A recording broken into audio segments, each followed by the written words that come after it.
शान्ताकारं भुजगशयनं पद्मनाभं सुरेशं विश्वाधारं गगनसदृशं मेघवर्णं शुभांगं लक्ष्मीकान्तं कमलनयनं योगिभिर्ध्यानगम्यं वन्दे विष्णुभवहरं सर्वलोकैकनाथं। बोलो श्री कृष्णचंद्र भगवान की जय। श्री कृष्ण गोविंद हरे मुरारी, हे नाथ नारायण वासुदेव। श्री कृष्ण गोविंद हरे मुरारी, हे नाथ नारायण वासुदेव। हे नाथ नारायण वासुदेव, हे नाथ नारायण वासुदेव, हे नाथ नारायण वासुदेव, हे नाथ नारायण वासुदेव। श्री कृष्ण गोविंद हरे मुरारी, हे नाथ नारायण वासुदेव। बोलो राधे राधे कृष्णा, बोलो राधे राधे कृष्णा, बोलो राधे राधे कृष्णा, बोलो राधे राधे कृष्णा, बोलो राधे राधे कृष्णा, बोलो राधे राधे कृष्णा, बोलो राधे राधे कृष्णा, बोलो राधे राधे कृष्णा, बोलो राधे राधे कृष्णा, बोलो राधे राधे कृष्णा, बोलो राधे राधे कृष्णा, बोलो राधे राधे कृष्णा। बोलो श्री कृष्णचंद्र भगवान की जय। श्री परमात्मने नमः। श्रीमद् भागवत गीता 18वां अध्याय। अर्जुन बोले, हे महाभाव, हे अंतर्यामी, हे वासुदेव, मैं अजन्मा, मैं संन्यास और त्याग के तत्व को पृथक पृथक जानना चाहता हूँ। श्री भगवान बोले, कितने ही पंडित जन तो काम्य कर्मों के त्याग को संन्यास कहते हैं और दूसरे विचार को कुशल पुरुष सब कर्मों के फल के त्याग को त्याग कहते हैं। कई एक विद्वान ऐसा कहते हैं कि कर्म मात्र दोषयुक्त है, इसलिए त्यागने के योग्य है, और दूसरे विद्वान यह कहते हैं कि यज्ञ, दान और तपपूर्व कर्म त्यागने के योग्य नहीं है। हे पुरुष श्रेष्ठ अर्जुन, संन्यास और त्याग, इन दोनों में से पहले त्याग के विषय में तू मेरा निश्चय सुन, क्योंकि त्याग सात्विक, राजस और तामस भेद से 3 प्रकार का कहा गया है। यज्ञ, दान और तपपूर्व कर्म त्याग करने के योग्य नहीं है, बल्कि यह तो अवश्य कर्तव्य है, क्योंकि यज्ञ, दान और तप ये तीनों ही कर्म बुद्धिमान पुरुषों को पवित्र करने वाले हैं। इसलिए हे पार्थ, इन यज्ञ, दान और तप कुंभ कर्मों को तथा और भी संपूर्ण कर्तव्य कर्मों को आसक्ति और फलों का त्याग करके अवश्य करना चाहिए। यह मेरा निश्चय किया हुआ उत्तम मत है। निषिद्ध और काम्य कर्मों का तो स्वरूप से त्याग करना उचित ही है, परंतु नियत कर्म का स्वरूप से त्याग करना उचित नहीं है। इसलिए मोह के कारण उसका त्याग कर देना तामस त्याग कहा गया है।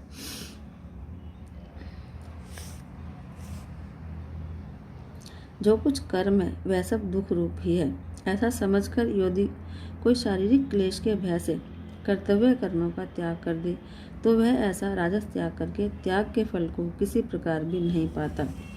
हे अर्जुन, जो शास्त्र विहित कर्म करना कर्तव्य है, इसी भाव से आसक्ति और फल का त्याग करके किया जाता है, वही सात्विक त्याग माना गया है। जो मनुष्य अकुशल कर्म से तो द्वेष नहीं करता और कुशल कर्म में आसक्त नहीं होता, वह शुद्ध सत्वगुण से युक्त पुरुष, संशयरहित, बुद्धिमान और सच्चा त्यागी है। क्योंकि शरीरधारी किसी भी मनुष्य के द्वारा संपूर्णता से सब कर्मों का त्याग किया जाना शक्य नहीं है, इसलिए जो कर्म फल का त्यागी है वही त्यागी है, यह कहा जाता है।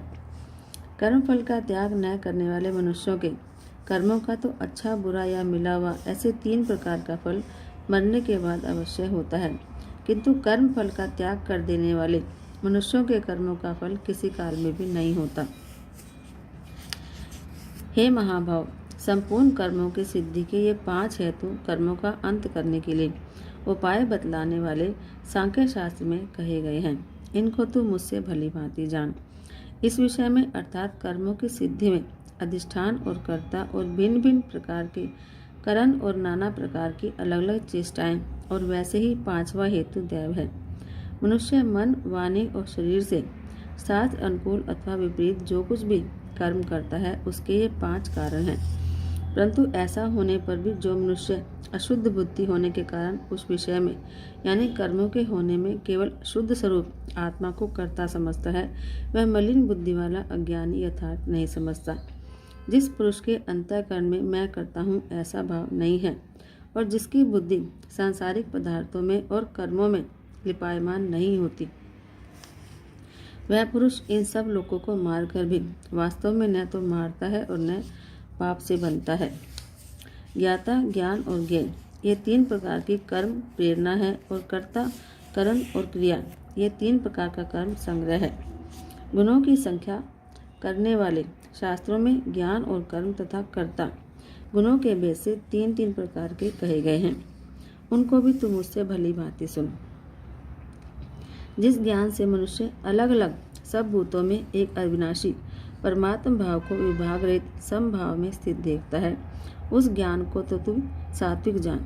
किंतु जो ज्ञान अर्थात जिस ज्ञान के द्वारा मनुष्य संपूर्ण भूतों में भिन्न भिन्न प्रकार के नाना भावों को अलग अलग जानता है, उस ज्ञान को तू राजस जान।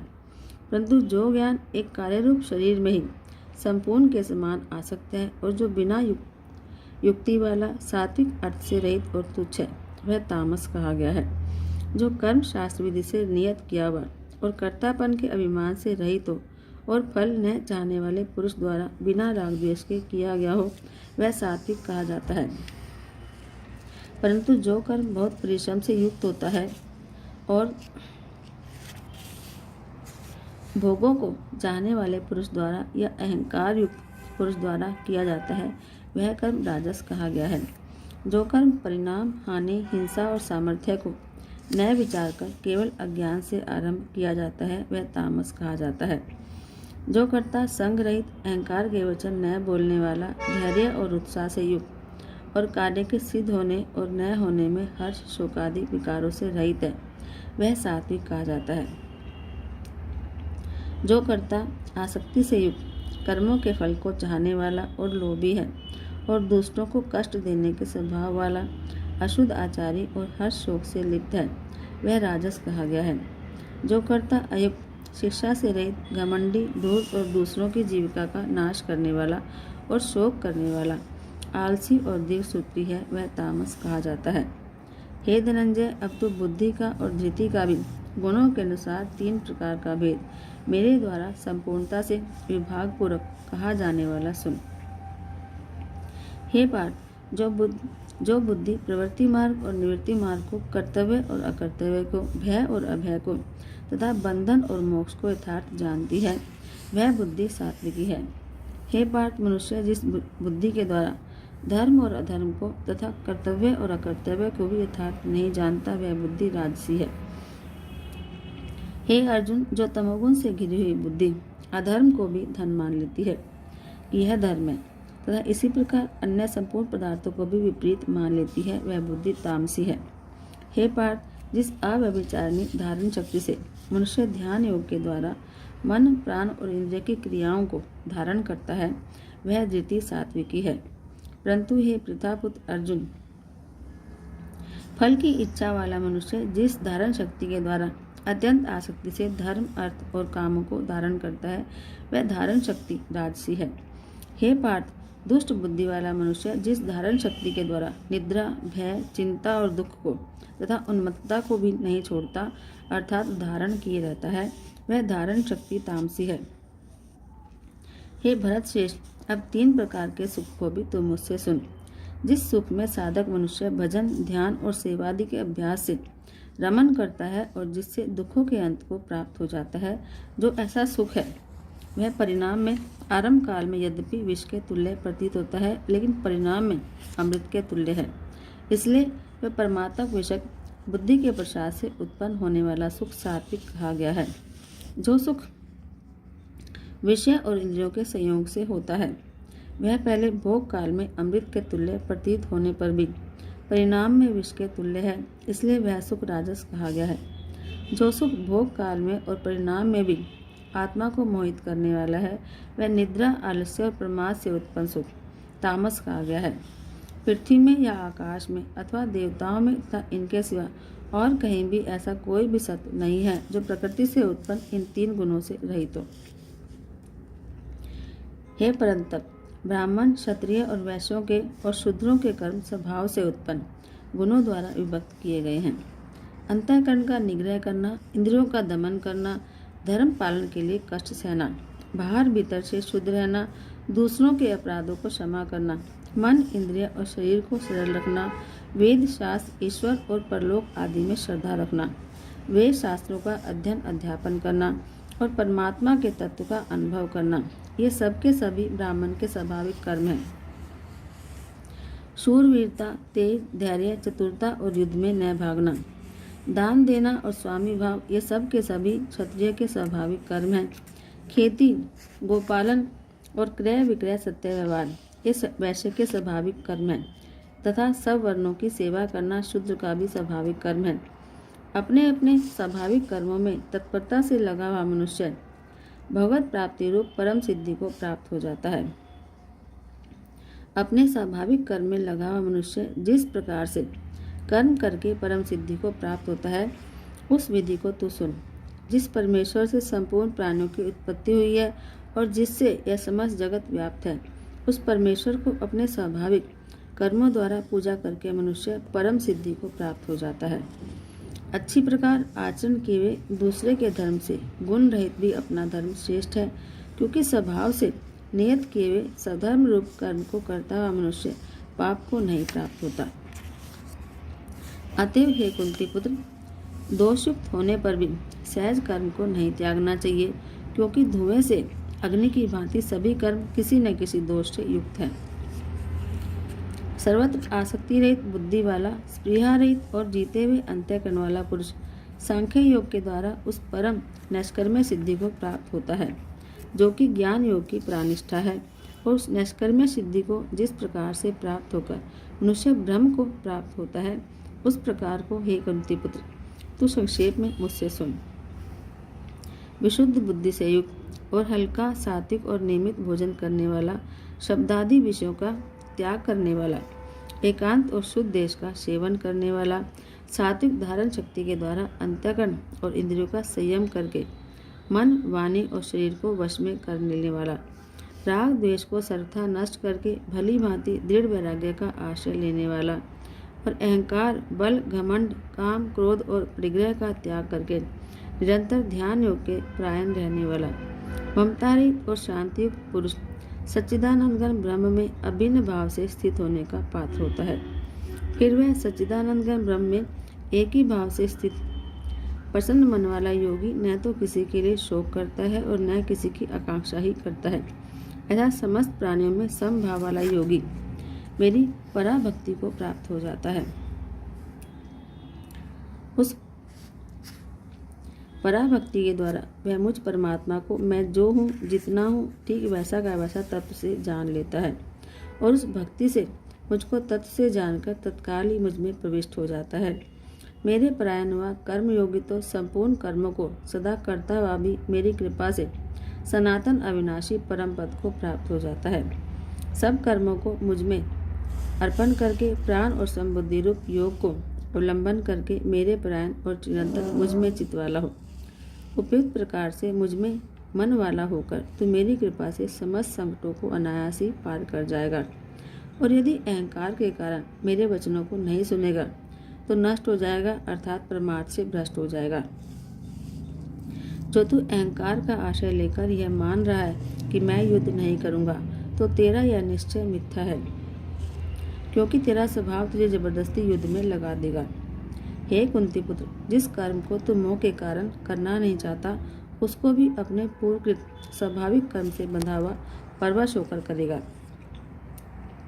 हे अर्जुन, शरीर रूप यंत्र में आरूढ़ हुए संपूर्ण प्राणियों को अंतर्यामी परमेश्वर अपनी माया से उनके कर्मों के अनुसार भ्रमण कराता हुआ सब प्राणियों के हृदय में स्थित है। हे भारत, तू सब प्रकार से उस परमेश्वर की ही शरण में जा। उस परमात्मा की कृपा से तू परम शांति को और सनातन परम धाम को प्राप्त होगा। इस प्रकार यह गोपनीयों से भी अति गोपनीय ज्ञान मैंने तुझसे कह दिया। अब तू इस रहस्ययुक्त ज्ञान को पूर्णतया भली भांति विचार कर जैसा चाहता है वैसे ही कर। संपूर्ण गोपियों से भी अति गोपनीय मेरे परम रहस्ययुक्त वचन को तू फिर भी सुन। तू मेरा अतिशय प्रिय है, इससे यह परम हितकारक वचन जो बिल्कुल गोपनीय है वह भी मैं तुझसे कहूँगा। हे अर्जुन, तू मुझ में मन वाला हो, मेरा भक्त बन, मेरा पूजन करने वाला हो और मुझको प्रणाम कर। ऐसा करने से तू मुझे ही प्राप्त होगा, यह मैं तुझसे सत्य प्रतिज्ञा करता हूँ, क्योंकि तू मेरा अत्यंत प्रिय है। संपूर्ण धर्मों को अर्थात संपूर्ण कर्तव्य कर्मों को मुझ में त्याग कर तू केवल एक मुझ सर्वशक्तिमान सर्वाधार परमेश्वर की ही शरण में आ जा। मैं तुझे संपूर्ण पापों से मुक्त कर दूंगा, तू शोक मत कर। तुझे यह गीता शास्त्र रूप रहस्य में उपदेश किसी भी काल में न तो तपरहित मनुष्य से कहना चाहिए, न भक्ति रहित से और न बिना सुनने वाले की इच्छा वाले से ही कहना चाहिए। और जो मुझ में दोष दृष्टि रखता हो उसको तो कभी भी नहीं कहना चाहिए। जो पुरुष मुझ में परम प्रेम करके इस परम रहस्ययुक्त गीता शास्त्र को मेरे भक्तों में कहेगा वह मुझको ही प्राप्त होगा, इसमें तनिक भी संदेह नहीं है। उससे बढ़कर मेरा प्रिय कार्य करने वाला मनुष्यों में कोई भी नहीं है और पृथ्वी भर में उससे बढ़कर मेरा प्रिय दूसरा कोई भविष्य में होगा भी नहीं। जो पुरुष इस धर्म में हम दोनों के संवाद रूप गीता शास्त्र को पढ़ेगा उसके द्वारा भी मैं ज्ञान यज्ञ से पूजित होऊंगा, ऐसा मेरा मत है। जो मनुष्य श्रद्धायुक्त और दोष दृष्टि से रहित होकर इस गीता शास्त्र को सुनेगा वह भी पापों से मुक्त होकर उत्तम कर्म करने वालों के श्रेष्ठ लोगों को जाएगा। हे पार्थ, क्या इस गीता शास्त्र को तूने एकाग्र चित्त से सुना? और हे धनंजय, क्या तेरा अज्ञान जनित मोह नष्ट हुआ? और अर्जुन बोले, हे अच्युत, आपकी कृपा से मेरा मोह नष्ट हो गया और मैंने स्मृति प्राप्त कर ली है। अब मैं संशय रहित होकर स्थित हूँ, अतः आपकी आज्ञा का पालन करूँगा। संजय बोले, इस प्रकार मैंने श्री कृष्ण, श्री वासुदेव के और महात्मा अर्जुन के इस अद्भुत रहस्ययुक्त रोमांचकारक संवाद को सुना। श्री व्यास जी की कृपा से दिव्य दृष्टि पाकर मैंने इस परम गोपनीय योग को अर्जुन के प्रति कहते हुए स्वयं योगेश्वर भगवान श्री कृष्ण के मुख से प्रत्यक्ष सुना। हे राजन, भगवान श्री कृष्ण और अर्जुन के इस रहस्ययुक्त कल्याणकारक और अद्भुत संवाद को पुनः पुनः स्मरण करके मैं बार बार हर्षित हो रहा हूँ। हे राजन, श्रीहरि के इस अत्यंत विलक्षण रूप को बार बार याद करके मेरे मन में महान आश्चर्य हो रहा है और मैं बार बार हर्षित हो रहा हूँ। हे राजन, जहाँ योगेश्वर भगवान श्री कृष्ण है और जहाँ गांडीवधारी अर्जुन है वहाँ पर श्री विजय और विभूति और अचल नीति है, ऐसा मेरा मत है। बोलो श्री कृष्णचंद्र भगवान की जय। श्रीमद् भगवद गीता के 18वें अध्याय का महात्म्य। श्री पार्वती जी ने कहा, भगवान आपने 17वें अध्याय का महात्म्य बतलाया, अब 18वें अध्याय का महात्म्य भी वर्णन कीजिए। श्री महादेव जी ने कहा, गिरिराज नंदिनी, जिनमें आनंद की धारा बहाने वाले 18वें अध्याय के पावन महात्म्य को जो वेद से भी उत्तम है सुनो। यह संपूर्ण शास्त्रों का सर्वस्व कानों में पड़ा हुआ रसायन के समान और संसार के यातना जाल को छिन्न भिन्न करने वाला है। सिद्ध पुरुषों के लिए यह परम रहस्य की वस्तु है। इसमें अविद्या का नाश करने की पूर्ण क्षमता है। यह भगवान विष्णु की चेतना और सर्वश्रेष्ठ परम पद है। इतना ही नहीं, यह विवेकमयी लता का मूल है। काम, क्रोध और मद को नष्ट करने वाला है। इंद्र आदि देवताओं के चित्त का विश्राम मंदिर है और सनक सनंदन आदि महायोगियों का मनोरंजन करने वाला है। इसके पाठ मात्र से यमदूतों की गर्जना बंद हो जाती है। पार्वती, इससे बढ़कर कोई ऐसा रहस्यमय उपदेश नहीं है जो संतप्त मानवों के त्रिविध ताप को हरने वाला हो और बड़े बड़े पातकों का नाश करने वाला हो। 18वें अध्याय का लोकोत्तर महत्तम है। इसके संबंध में जो पवित्र उपाख्यान है उसे भक्तिपूर्वक सुनो। उसके सुनने से ही जीव समस्त पापों से मुक्त हो जाता है। मेरुगिरी के शिखर अमरावती नाम वाली एक रमणीय पुरी है। उसे पूर्व काल में विश्वकर्मा ने बनाया था। उस पुरी में देवताओं द्वारा सेवित इंद्र जो है सची के साथ निवास करते थे। एक दिन वे सुखपूर्वक बैठे हुए थे। इतने में ही उन्होंने देखा कि भगवान विष्णु के दूतों से सेवित एक अन्य पुरुष वहाँ आ रहा है। इंद्र उस नए आए हुए पुरुष के तेज से तिरस्कृत होकर तुरंत ही अपने मणिमय सिंहासन से मंडप में गिर पड़े। तब इंद्र के सेवकों ने देवलोक के साम्राज्य का मुकुट उस नए इंद्र के मस्तक पर रख दिया। फिर तो दिव्य गीत गाती हुई देवांगनाओं के साथ सब देवता उनकी आरती उतारने लगे। ऋषियों ने वेद मंत्रों का उच्चारण करके उन्हें अनेक आशीर्वाद दिए। गंधर्वों का ललित स्वर में मंगलगान होने लगा और इस प्रकार उस नए इंद्र का 100 यज्ञों का अनुष्ठान किए बिना ही नाना प्रकार के उत्सवों से सेवित देखकर पुराने इंद्र को बड़ा आश्चर्य हुआ। वे सोचने लगे, इसने तो मार्ग में न कभी प्याऊ बनवाए, न पोखरे खुदवाए, न पथिकों को विश्राम देने के लिए बड़े बड़े वृक्ष ही लगवाए हैं। अकाल पड़ने पर अन्नदान के द्वारा इसने प्राणियों का सत्कार भी नहीं किया। इसके द्वारा तीर्थों में सत्र और गांव में यज्ञ का अनुष्ठान भी नहीं हुआ है। फिर इसने यह भाग्य की दी हुई ये सारी वस्तुएं कैसे पाली हैं? इस चिंता से व्याकुल होकर इंद्र भगवान विष्णु से पूछने के लिए प्रेम पूर्वक क्षीर सागर के तट पर गए और वहां अकस्मात अपने साम्राज्य से भ्रष्ट होने का दुख निवेदन करते हुए बोले, हे लक्ष्मीकांत, मैंने पूर्व काल में आपकी प्रसन्नता के लिए 100 यज्ञों का अनुष्ठान किया था। उसी के पुण्य से मुझे इंद्र पद की प्राप्ति हुई थी, किंतु इस समय स्वर्ग में कोई दूसरा ही इंद्र अधिकार जमाए बैठा है।